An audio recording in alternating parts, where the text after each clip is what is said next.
Nosso pensamento, dirigido por nossa vontade, opera milagres ou desgraças.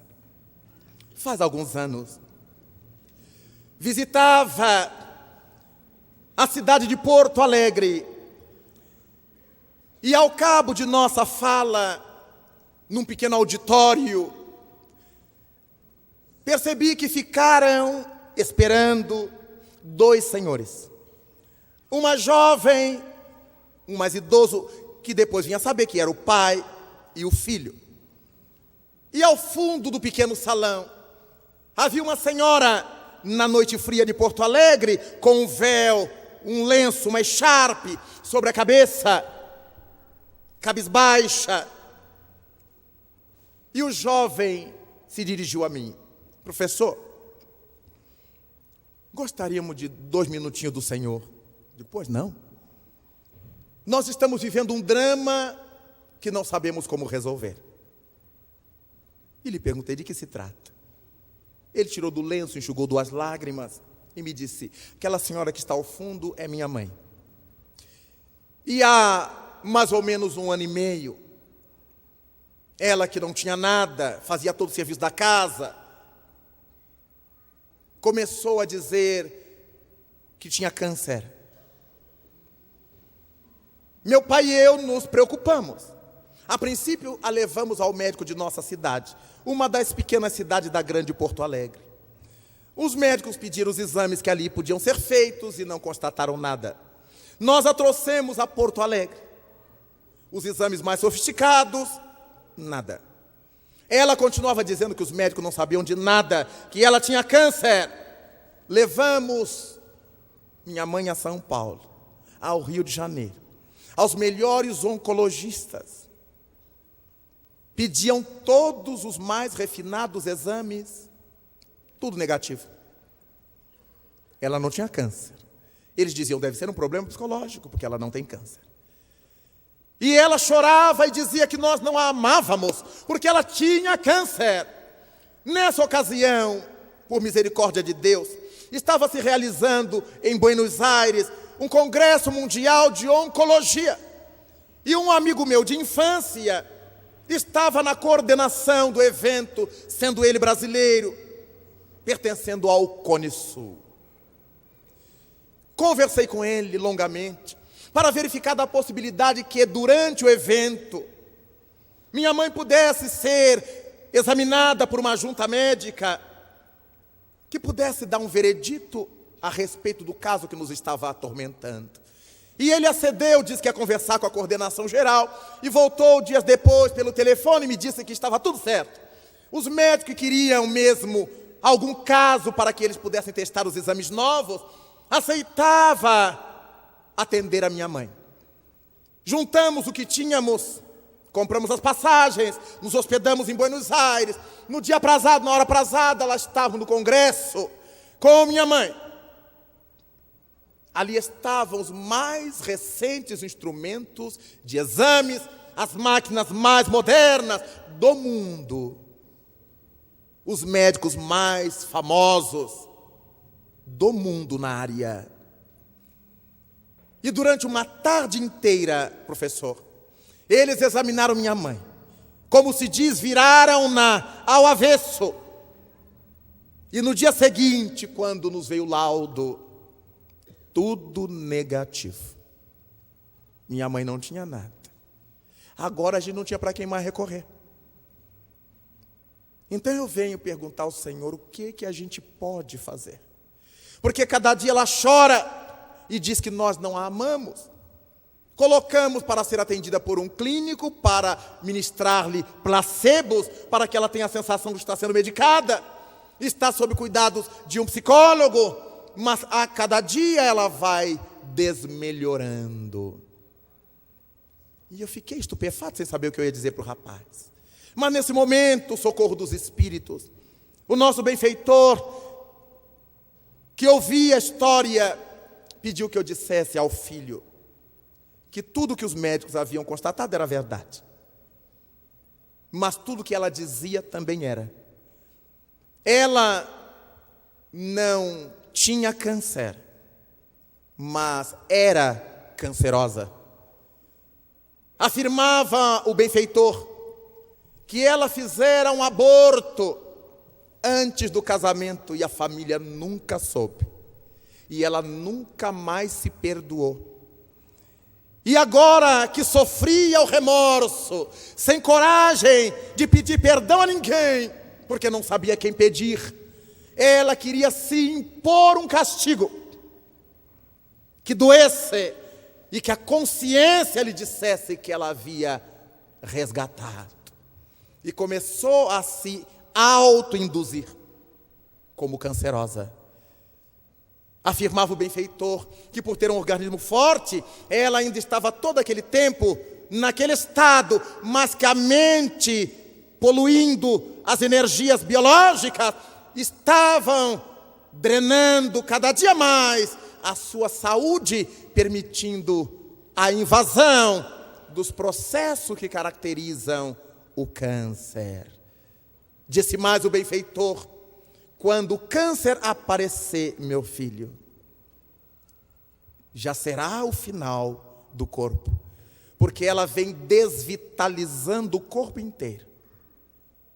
Quando a doença aparecer, será como jogar-se água num torrão de açúcar. Falei isso para o rapaz, dosando as palavras. Ele se emocionou e pensou e disse em voz alta: eu imaginava que fosse alguma coisa por aí, porque não há justificativa. Vamos continuar a tratá-la? Continuem, porque é um processo dela, interno. Eu posso escrever para o Senhor? Eu digo, fique à vontade. 2 semanas depois de nossa estada ali, eu recebi uma cartinha dele. Professor, o quadro continua. Há dias que ela fica mais alegrinha, porque está sentindo que está perto de morrer, afirma. 1 mês depois da carta, recebi outra.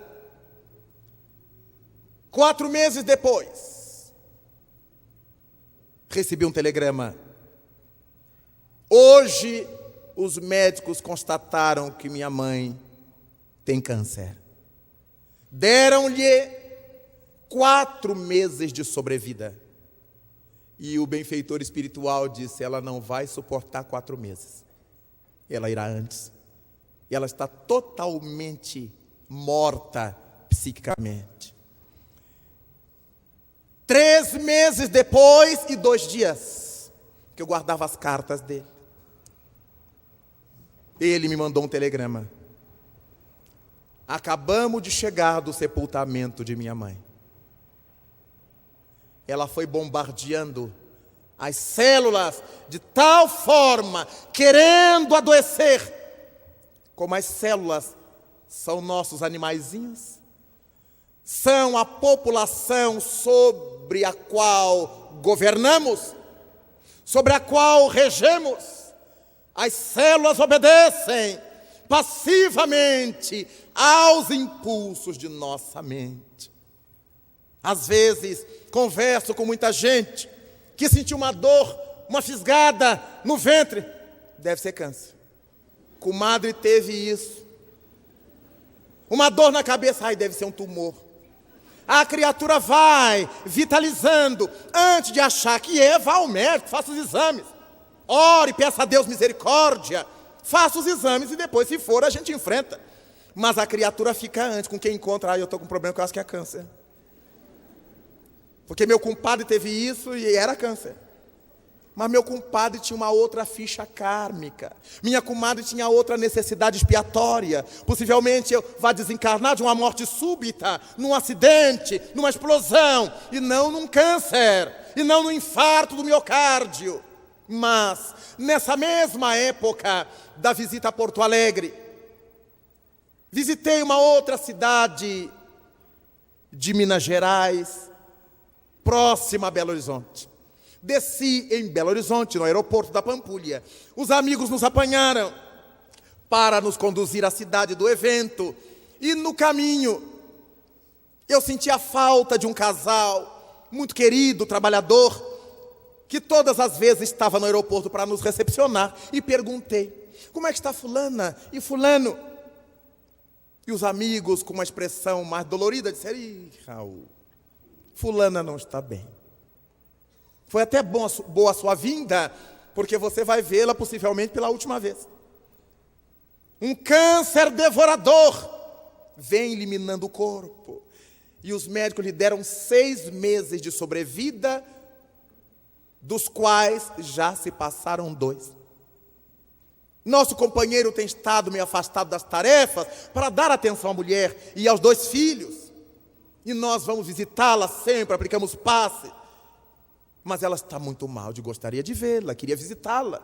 Vamos combinar, amanhã nós vamos visitá-la de manhã. Era uma sexta-feira, atendemos as tarefas da noite de sexta, e no sábado pela manhã fomos à casa em que ela estava, a casa de sua mãe. Transladaram toda a vida para a casa de sua mãe, para que pudessem dar-lhe atenção enquanto o marido trabalhava, as crianças na escola. E quando adentramos o quarto da nossa amiga, eu levei um choque. Não havia nada da minha amiga anterior a não ser os olhos claros, encovados. O lençol muito alvo sobre o corpo magro dava para perceber a pulsação do coração sobre os lençóis. Olhei-a e senti uma emoção. Trabalhadora, cuidava de um lar com 50 meninas. Pregadora, médium, ele também pregador da doutrina. E eu pensava comigo: meu Deus, que desfecho, que expiação. Sentei-me à beira da cama. Ela sorriu, com um sorriso que era mais um esgar. Tomei de suas mãos entre as minhas, aquecendo aquelas mãos frias. Olhei-a sem saber o que eu ia dizer. E fiz a pergunta boba de sempre: como é que você está? Pergunta de jornalista. E ela me disse: muito bem. Eu estou bem, Raul, graças a Deus. Estou enfrentando aqui essa expiação. A voz era entrecortada pela dispneia. Estou enfrentando. Estou aqui pensando no que eu vou fazer quando sair daqui, porque eu vou ficar boa se Deus quiser. E eu pensei com meus botões: a doença já mexeu na cabeça. Você acredita que eu vá sair daqui? Eu digo: acredito. Mas eu acreditava espiritualmente, com toda honestidade. E ela disse: você é igual ao meu marido, você não sabe mentir. Você está esquecendo que eu sou espírita.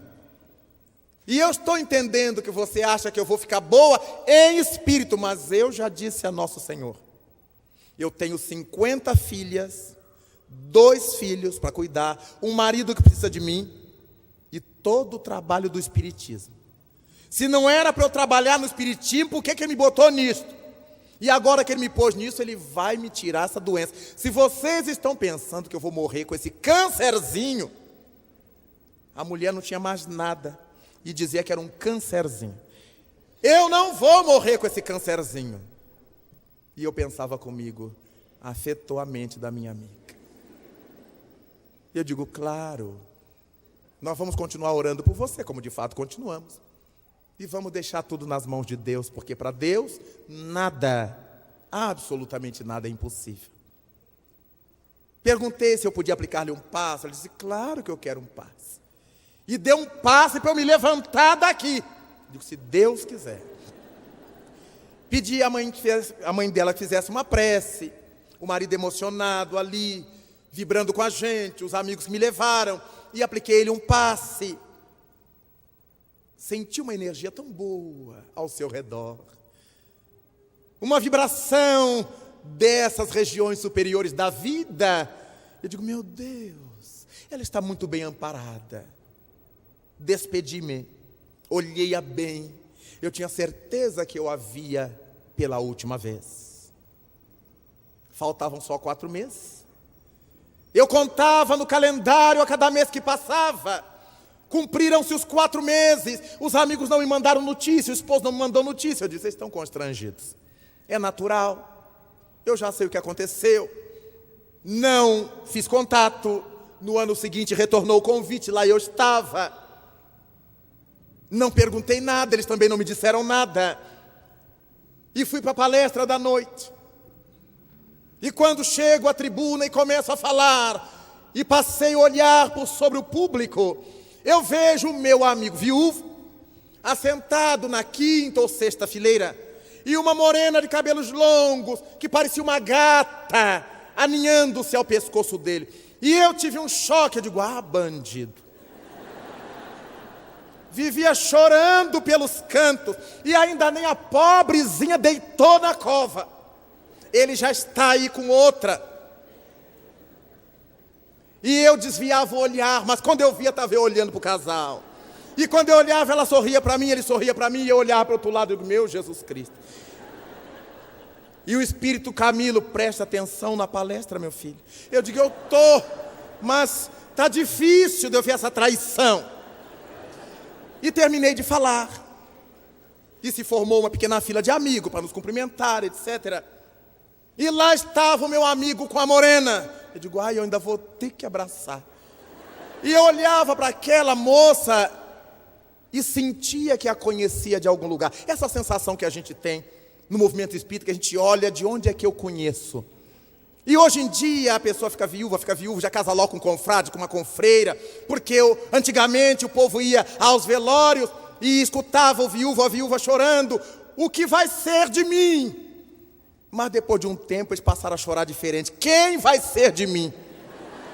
Já sai do velório consolado, já tem sempre alguém que vai fazer o almocinho para ele, cuidar dela, e aí está tudo bem. Eu digo, deve ser uma dessas irmãs em Cristo, caridosas, com viúvo. E fiquei pensando mil tolices, e a fila diminuindo, e ele chegando e meu coração batendo. Eu digo, meu Deus, eu ainda vou ter que abraçar, eu ainda vou ter que fazer essas coisas do society. E aí chegou ele, e chegou ela. Eu apertei a mão dele assim, como socialite, bem na pontinha.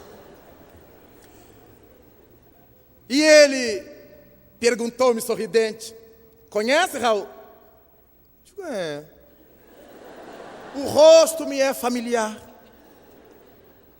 E ela deu um sorriso. Quando ela deu o sorriso, eu identifiquei o dente de ouro. Eu digo, miserável. Raul sou eu. Eu digo, você não morreu, mulher? Não, que isso, eu não disse a você que aquele cancerzinho não ia me matar. Estou eu aqui. Eu digo, e esse cabelo longo? Você estava totalmente calva. E ela diz, Raul, mulher não se aperta. Enquanto existe canecalon no mundo, nós estamos salvas. Isso é peruca, rapaz. Eu digo, Jesus, você vai ter que me contar o que aconteceu, porque eu estava julgando o seu marido, aí abracei ele, pedi perdão a ele, pedi perdão a ela, eu estava achando que você era o pior homem do mundo. No dia seguinte, fomos tomar o café da tarde juntos. E ela me disse, depois que você foi embora, os médicos passaram, cada vez que vinham, perceber que meu quadro de hemácias estava melhor. Meu quadro de leucócitos estava melhor, indicando melhora, indicando que a minha doença estava estacionando. Quando faltavam 2 meses para eu morrer, eles me disseram, num dia que chegaram os 2 médicos juntos à minha casa, eu digo, acho que eles diminuíram, eu vou morrer já. O câncer tinha estagnado, não aparecia mais nenhum indício da doença. Propuseram uma superalimentação para mim. Eu podia pegar sol, eu podia caminhar, dali uma semana eu já estava caminhando na porta de casa, para lá e para cá, com o apoio de minha mãe. E dali a 4 meses, eu estava no centro de novo, e eu estava com as minhas meninas de novo.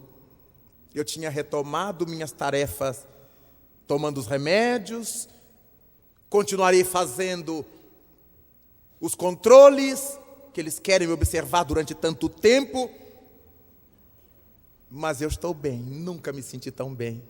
Eu me sinto como alguém que desencarnou e reencarnou outra vez.